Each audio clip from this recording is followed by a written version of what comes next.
Tahukah kalian, manusia pertama yang dibangkitkan saat hari kiamat sampai malaikat merasa malu untuk membangunkannya? Manusia yang pertama dibangkitkan saat hari kiamat kelak adalah Nabi Muhammad. Dalam sebuah kitab Daqaiqul Akhbar dikisahkan, setelah hari kiamat tiba, Allah akan membangkitkan 4 malaikat untuk menjemput Rasulullah. 4 malaikat tersebut adalah Jibril, Israfil, Mikail, dan Israil. Setelah itu, Allah membangkitkan malaikat Ridwan, kemudian memerintahkan menghiasi surga untuk Rasulullah dan umatnya. Allah kemudian membangkitkan Buraq, yang merupakan makhluk dari golongan hewan untuk pertama dibangkitkan. Buraq sendiri diketahui merupakan tunggangan Rasulullah dalam peristiwa Isra Miraj. Allah lalu memerintahkan malaikat untuk menghias Buraq. Makhluk tersebut dihias oleh para malaikat dengan pakaian cahaya yang ditetesi batu yakut. Tali kekang dibuat dari batu zamrud dengan 2 perhiasan berwarna hijau dan kuning. Buraq bersama 4 malaikat kemudian menjemput Rasulullah dan membangkitkan dari alam kubur.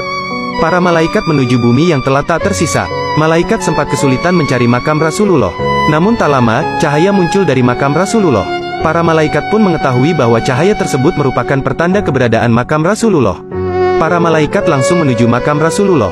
Malaikat Jibril lalu memerintahkan malaikat Israfil untuk menyeru kepada Rasulullah dan membangkitkannya. Meski hal tersebut merupakan tugasnya, malaikat Israfil enggan melakukannya. Malaikat Israfil justru meminta malaikat Jibril untuk menyeru kepada Rasulullah. Malaikat Jibril pun merasa malu, sehingga tugas tersebut kemudian dilimpahkan kepada malaikat Mikail. Namun saat malaikat Mikail menyeru kepada Rasulullah untuk bangkit dari kubur, Rasulullah tidak bangkit dari kuburnya. Para malaikat pun meminta kepada malaikat Israil. Malaikat Israil menyeru kepada Rasulullah. Namun lagi-lagi juga tidak terdapat tanda-tanda kebangkitan Rasulullah.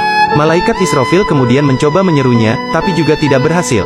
Kemudian malaikat Israil menyerunya dengan berbeda. Wahai ruh yang baik, berdirilah untuk memutuskan hari keputusan, hari diperhitungkan amal perbuatan, dan hari ditampakkannya amal perbuatan kepada Zat yang Maha Pengasih. Setelah itu, Rasulullah bangkit dari kuburnya. Malaikat Jibril kemudian mendatangi Rasulullah dengan membawa 2 perhiasan serta Buraq dan menyampaikan hari kiamat telah tiba. Mengetahui hal tersebut, Rasulullah gelisah dan menanyakan umatnya. Israfil kemudian menjawab pertanyaan Rasulullah. Demi kemuliaan Tuhanku, wahai Nabi Muhammad, aku masih belum meniup sangkakala kebangkitan sebelum kebangkitanmu. Mendengar hal tersebut, Rasulullah merasa lega. Sebab, Rasulullah khawatir jika umatnya telah dimasukkan terlebih dahulu ke neraka. Subhanallah, betapa beruntungnya kita memiliki Nabi seperti Nabi Muhammad. Semoga kita kelak di akhirat mendapatkan syafaat beliau. Amin amin ya rabbal alamin.